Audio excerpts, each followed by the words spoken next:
draining all your energy, better pull them like a weed. Undefeated in life, shit, I sprouted like a seed. What's good, YouTube? Back with another video. So today, I'm in a different setting. I'm not in my backyard, but from making connections, I met a guy who had some land, and he had this little area that he said I could come garden on. So I'm just showing y'all what I'm doing out here. So when I first came, this wasn't here.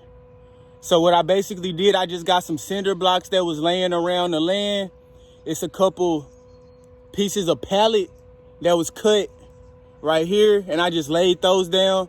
And then down here, it's just a couple logs at the end, and that's just to keep it encased. It don't gotta look too pretty, just trying to grow some things. This is a shaded area, so it's something new to me. So I'm gonna be trying probably some greens, squash probably. I'm gonna try okra, see if it works, but I'm gonna just bring y'all along for the journey today. I have a couple other things that y'all might wanna see. So I just bring y'all along for the day. This is gonna be a vlog type of video.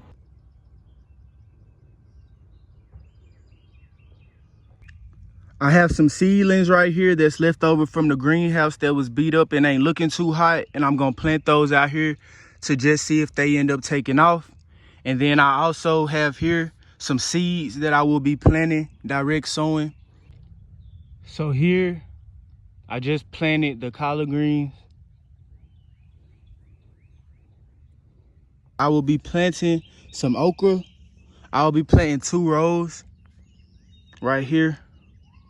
I'm gonna space them about 6 inches apart. And I'm gonna do 4 on each row. Next, I will be planting a couple rows of radish right about here, right next to the collard greens. So when I plant my radish, I just make a shallow row like that.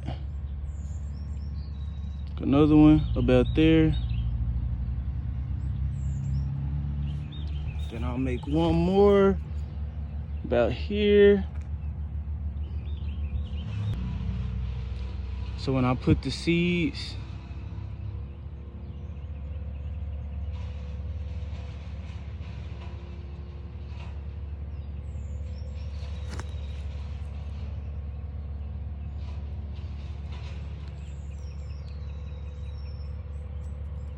then cover it up.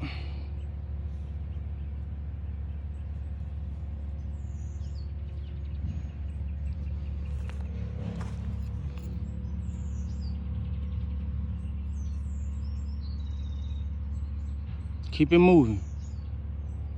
Next, I will be planting 3 different types of squash. I'm gonna put 2 scallop squash right here. I'm gonna put 2 zucchini squash right here. And I'm gonna put 2 yellow squash right here. So in this area, I will be planting a watermelon and cantaloupe. I know they take up a lot of space, but I'm gonna see if I could get the watermelon to run that way.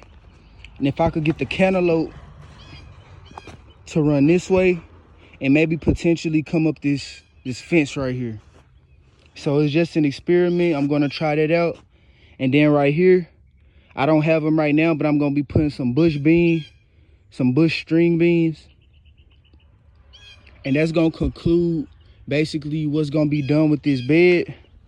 I'll catch y'all in the next location for the clip. We're gonna keep this day going. I hope y'all day is going beautiful. It's a beautiful day to garden. I just have one quick tip before I forget. The watermelon that I'm using is the Sugar Baby watermelon, and the cantaloupe that I'm using is the Hell's Best. The reason I'm choosing those 2, specifically the Sugar Baby variety, is because sometimes it gets very hot in Texas and the watermelons don't have enough time. The big watermelons don't have enough time to actually get ripe, or they might get sun scorched, or they might rot on the ground. So I'm cool with having a small watermelon that's very sweet, as well as the cantaloupes. They don't get very big, but you can get a decent harvest throughout the whole season. As well as next year, cantaloupes are one of the easiest things that I have found for volunteers to pop up. So you may not even have to plant anymore next year. So currently, I'm at one of the community gardens that I volunteer at from time to time. I haven't been out here in about 2 weeks. So I came out here today to check up and see how it's been looking. It's looking very good. All the volunteers and the members of the organization that I'm a part of, they doing their thing. I just wanted to showcase some of what they've been doing and what I've been helping with. So just so y'all could see the beauty of nature and what can happen when a community comes together and has a common passion for gardening.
So now I'm back at home.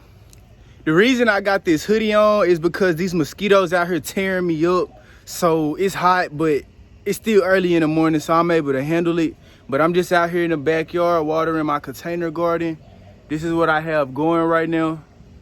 Have a few things, got me a couple rows. Also got me some herbs back here, as well as what I had did with the greenhouse.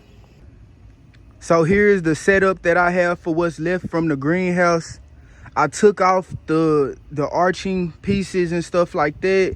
So now it's just this. It's still able to get sun. I have it also set up in front of this other rack right here. I got some sweet potato slips going.